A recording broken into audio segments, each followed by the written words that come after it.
বিসমিল্লাহির রহমানির রাহিম। কৃষিভিত্তিক ইউটিউব চ্যানেল কৃষি বাংলা 360 এবং কৃষি সেবায়ন চ্যানেলের পক্ষ থেকে আমি মোহাম্মদ মিন্টু আপনাদেরকে জানাই আন্তরিক শুভেচ্ছা ও অভিনন্দন। বন্ধুরা, আমি আজ থেকে প্রায় 10-15-20 দিন আগে কিন্তু এই বাগানে এই জমিতে ভিডিও করেছিলাম।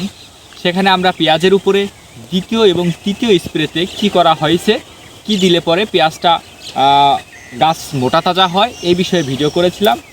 আজকে 80-90 দিনে পেঁয়াজের যে শেষ স্প্রে কি এবং কোন ডোজটা দিলে পরে পেঁয়াজটা সর্বোচ্চ পরিমাণ নামবে অর্থাৎ, এবং এই লাস্ট সময়ে আপনার পেঁয়াজের যে কারেন্ট পোকাটা থাকে দেখতে পাচ্ছেন এখানে আমাদের পেঁয়াজের যে জাতটি করা হয়েছে সেটা কিন্তু সুপার কিং।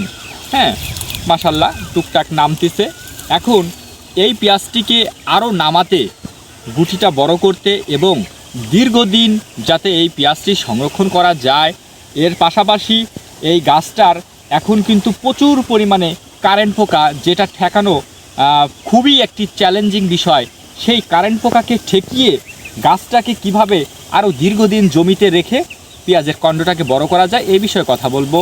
তো চ্যানেলটিকে সাবস্ক্রাইব করবেন এবং ভিডিওটিকে বেল আইকনটি বাজিয়ে রাখবেন এবং ভিডিওটিকে শেয়ার করে দেবেন যাতে অন্য কৃষক বন্ধুরা জানতে পারে।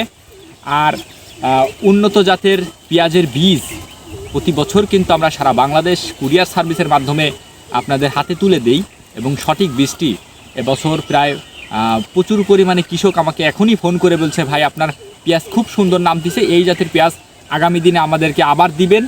মানে বিশ্বাসের একটি অন্যতম জায়গা কিন্তু করে নিয়েছে আমাদের এই গ্রিন এগ্রো থেকে স্ক্রিনে দেওয়া নাম্বার যেটা পাচ্ছেন, এখান থেকে কিন্তু আধুনিক উন্নত জাতের আপনাদের চাহিদা এবং ডিমান্ড অনুযায়ী কিন্তু আমরা পেঁয়াজের দানাগুলো আপনাদের হাতে একদম cash on delivery, home delivery যেটাকে বলে, সেখানে আমরা পৌঁছিয়ে দিয়ে থাকি আপনাদের প্রয়োজনীয় খুব স্বল্প মূল্যে। আমাদের স্থান পাবনা কাশীনাথপুর। এখান থেকেই কিন্তু আমরা সারা বাংলাদেশ আমরা আপনাদেরকে সঠিক জাতের পেঁয়াজটি, একদম অরিজিনাল জাতটি কিন্তু আপনাদের হাতে তুলে দেই। এই জন্য আমাদের স্ক্রিনে দেওয়া নাম্বারটি অবশ্যই আপনারা হাতে রাখবেন। আগামী পেঁয়াজের যে দানার সিজন, সেই সিজনে আপনাদের চাহিদা অনুযায়ী আমরা সর্বোচ্চ ফলনের যে পেঁয়াজের দানা, পেঁয়াজের বীজ যেটাকে বলি, সেটা আপনাদের হাতে তুলে দেব ইনশাআল্লাহ। এখন কথা বলতেছি, তাহলে চলে আসি মূল টপিকসে। সেটা হচ্ছে যে এখন এই 70, 75, 80, 90 দিনে একটা স্প্রে করা যায় পেঁয়াজের, যেটা করলে সেটা হচ্ছে আমরা করব হচ্ছে নাটিভোটা যদি স্প্রে করি এবং এর সাথে কারেন্ট পোকা দমনের জন্য আমরা স্প্রে করব হচ্ছে সেটা হচ্ছে পাইমেকটোজিন এবং নিটেনপাইরাম গ্রুপের ওষুধ।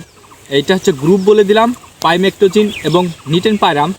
একটা আছে এসিআই কোম্পানির, আর একটা আছে আপনার এসিআই কোম্পানির রয়েছে পাইরাজিন। এসিআই কোম্পানির যেটা, সেটা বাজারজাত করে, সেটার নাম হচ্ছে পাইরাজিন। আর একটা রয়েছে আপনার হেকেম কোম্পানির তরিত। এটা আপনারা দুইটাই ভালো জানেন, যেটা হচ্ছে আপনার কারেন্ট পোকা অথবা বাদামি ঘাসফড়িং নামে যেটা চেনেন, সেটাকে দমন করায় খুব ভালো কার্যকর। এখন এটা আপনার জমিতে এরকম লাস্ট সময়ে অবশ্যই আপনার জমিতে প্রচুর পরিমাণে কারেন্ট পোকা থাকবে, যেটা আপনার পেঁয়াজের কন্দ এখান থেকে বিভিন্ন জায়গা থেকে কেটে দিবে, গাছটা দ্রুত মেরে ফেলতে সাহায্য করবে। তো অবশ্যই আপনারা এই পাইমেকটোজিন এবং নিটেনপাইরাম গ্রুপের তরিত অথবা হচ্ছে এসিআই কোম্পানির যেটাকে আমরা বলি পাইরাজিন, এই দুইটা আপনারা স্প্রে করবেন।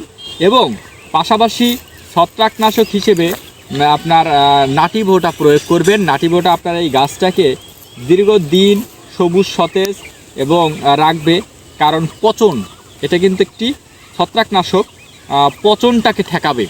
মাথা পোড়া থেকে শুরু করে এই দিক থেকে পচনটা ঠেকায় দিবে, যার কারণে আপনার গাছটা দীর্ঘদিন জমিতে থাকবে। ঠিক এই কারণেই কিন্তু আপনার পেঁয়াজের কন্দটা আরও বড় হবে। একমাত্র এই কারণেই আপনার পেঁয়াজের কন্দটা বড় হবে।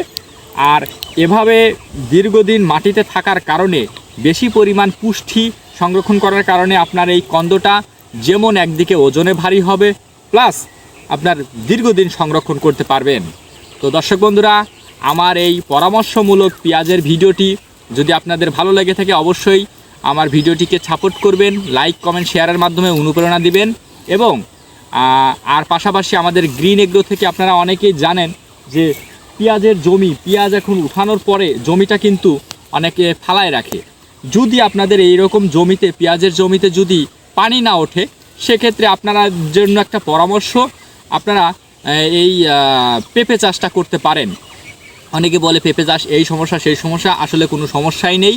আপনারা জাস্ট এরকম পেঁয়াজ উঠায়া বা পেঁয়াজের ভিতরেও কিন্তু আপনারা 4 হাত পর পর, 4 হাত সাড়ে 4 হাত, 4 হাত বাই সাড়ে 4 হাত পর পর পেঁপের চারা আপনারা প্রথম যারা করতেছেন অবশ্যই রাজাশাহী এবং কাশ্মীরি যেটা ইন্ডিয়ান 4 থেকে 5 মণ গাছে ফলন হয় এই জাতটা করবেন, যাতে করে কোনো ভাইরাস হবে না এবং ফলনের দিক দিয়েও ভালো, পাকলে মিষ্টি, সব দিক দিয়েই কাঁচা পাকা দুইটাই বিক্রি করা যায়।